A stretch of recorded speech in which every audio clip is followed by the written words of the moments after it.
So he's actually a third. Yeah. Originally from Kansas. I believe that's where he was originally from, yeah. 'Cause Yeah. that's where he was going to go when he retired. And he was on his way. They were literally packing boxes to head out. They'd already sold their place and they were packing up to go. He's gonna move back to Dodge, huh? Yeah, he was kind of excited about it too. Really a shame. You probably would have missed him, huh, Pete? Oh, I'm sure I would have been making a lot of trips out there. You guys are good personal friends. Yeah. How'd you meet him? I met him when he walked in the store. Well, I met him originally on the Dukes of Hazzard set, but then like 20 years later, he just walks in the front door of our store to buy a bed. Isn't that something? Well, we have a club called the Hollywood Mafia, and Hollywood Mafia was started by Paul Knuckles, who's the stunt coordinator, second unit director for Chips, myself, and William Smith. And so John became a big part of that too. Oh. And, yeah, we were always together. All of us were always together. Paul Knuckles would come out twice a year because he retired and moved to Tennessee. So he would come out twice a year, and we go motorcycle riding and things like that. But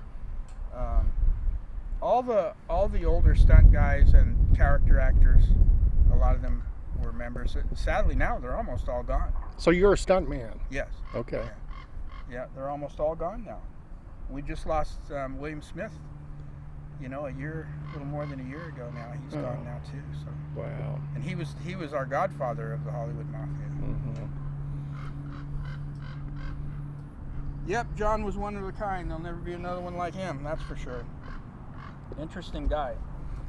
What would surprise us about him? What stands out that would surprise Just the fact that he didn't. It was very strange how he just didn't see himself as being a recognizable actor that people wanted his autograph. He always thought it was strange that people wanted his autograph. Yeah. Just a humble, down-to-earth guy. He never understood that. No Hollywood parties. No. No attending events. He was just a regular guy. He was really into going places, out in the desert. He loved the desert. He loved going out to old mines and ghost towns. And he's very knowledgeable about mining. He could tell you anything about mining. If he'd never been an actor, he still would have been successful. Mm-hmm. No matter what he did, he'd have been successful. But how did he get along with Clint Eastwood? I don't think that they became best buddies or anything like that. I think that those movies were just a job. Mm-hmm. Okay. He was interviewed one time years ago. Somebody, I think he said they met him in San Francisco to do an interview, and he pretty much screwed with that person through the whole interview. Is that posted somewhere? I don't know. Yeah. I don't know who it was, but he was telling me that somebody came out to interview him, and they were asking him a lot of questions about acting, and he was kind of putting them on that he was a kind of a dumb guy because he liked messing with people, and he told this person doing the interview, he says, I don't know. He says, they give me these pieces of paper with words on them, and I just say the words that somebody wrote, and they pay me for that. And so this person who was doing the interview didn't get much of an interview because that's just how John was. He just loved to mess with people. Yeah. Play mind games, huh? Yeah. Oh, total. Big time practical joke. He was an exceptionally bright individual. Very intelligent man. Aerospace engineer. Smart guy. Really smart guy. If you look at some of the speeches that he gives, he was speaking at different universities and colleges, and those are, I think you can still find those on YouTube. Yes. Yeah.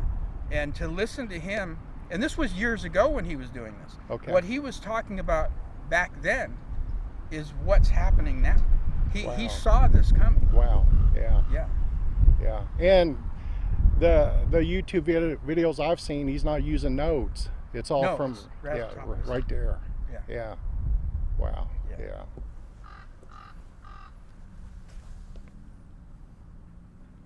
Did he ever share? Did you guys ever talk politics? Rarely. Yeah. Rarely. Yeah. He mostly we talked about mining Mm-hmm. and different projects. You know. Would he ride a motorcycle? Nope. Nope. No. Nope. He rode the Yeah. motorcycle in Every Which Way But Loose and Any Which Way You Can, but he had not been on a motorcycle since he was a young man, and he had a Triumph, and he crashed it. Oh boy. He went off in a ditch when he was a young man, and after that, he pretty much was not interested in motorcycles. He did do a lot of the riding in those movies, but he also was doubled. Gene LaBelle doubled Okay. him a lot. Oh, okay. Yeah, Gene LaBelle doubled him a lot, but if you watch those movies, there's some shots in there where you can see that it's John riding that bike, and you know that was not an easy bike to ride. That thing was raked way out. Yeah. Way out there, and it had these little short handlebars, and people don't realize how hard it is to ride a chopper that's raked way out like that. It's very difficult to ride, but he just took to it. But no, he didn't own a motorcycle. He didn't ride motorcycles. He didn't drive. His wife would drive him, drop him off at the coffee shop, and then he would call me and I'd go pick him up. And then at the end of the day, I would either take him home, or he would say, "Let's stop at the coffee shop." Well, he called it the office. That was our office. And we would stop there, and I would sit there, and then he'd call his wife, and she'd come out and pick him up. Why didn't he drive? He didn't believe in it.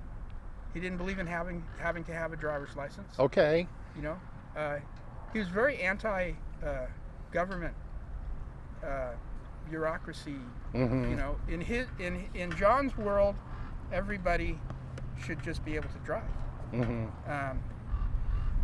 It's a right to be able to drive in his world. Yeah. And maybe his world wouldn't have been such a bad place to be, right? Right, exactly. Because now what we're seeing happen, the bad things that are happening now are things that he was talking about years ago. Well, I think he believed privilege can be taxed. Well, he told me one time, he said, when you go to the DMV, everything on your driver's license is printed in capital letters. And he said that is a fiction, because it's not proper spelling. You don't spell things in all capital letters. So he said the whole thing is a con job. It's not real. And the other thing he said is that the states say that driving is a privilege, yet you pay for it. You pay for your driver's license. You pay to take the test. Well, it's against the law to pay for a privilege. That's called a bribe. So it's all in how John plays things. But when you look at how he plays things and you listen to what he says, some people will think, well, the guy's crazy. Is he? Is he? Or Makes sense. Or was Makes he? sense. Right? Yeah. Because when you start looking at what he was talking about, and look at your driver's license, it's all capital letters. Yeah, Why? it is. And Why? a certificate. Yeah. Meaning that the government owns it. So if you're going to pay for it, then that's paying for a privilege. And if you're paying for a privilege, that's a bribe. That's how John thought. And you weren't going to change his mind. You were not going to change his mind. And he also didn't believe that cars should have to be registered. Every year you're registering your car. He said, if anything, you should only have to register your car one time.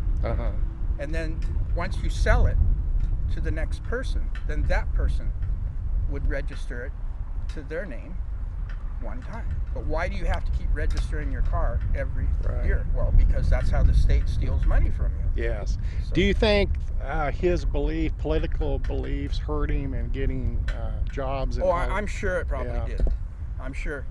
But I'm sure I get did, a feeling he doesn't care. You know, he didn't care anyway. Yeah. And besides that, a lot of them that didn't like his political beliefs probably just overlooked it because he was so good at being so bad. Boy, he fit the part. Right? He nailed it. He had the right look, and he had the right way of acting, and he hated that word too. How did he really? How did he get into the business?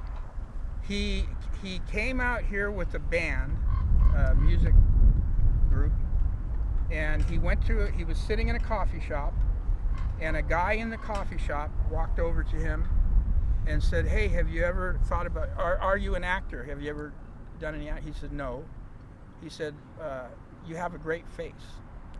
And the guy was either a casting director or maybe worked for a casting agency, I'm not sure. But he gave John his business card and said, "Well, you should call me." And John did call the guy. And John got booked on, his very first job was on Bonanza. And he had a small part. He played a telegraph operator. And that's how he got his Screen Actors Guild card. Have to look that up. Yeah. Yeah. Wonderful. And from there, he just took off.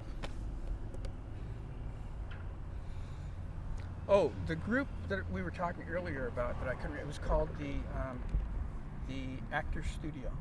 Oh, okay. He became a member of the Actors Studio. Okay. Yeah. Okay. But yeah, he didn't want to be known as a star. He just said, "Oh, I'm just an actor." Mm-hmm. That's what he would say. "Oh, I'm just an actor." He never said he was a star. He never thought he was a star.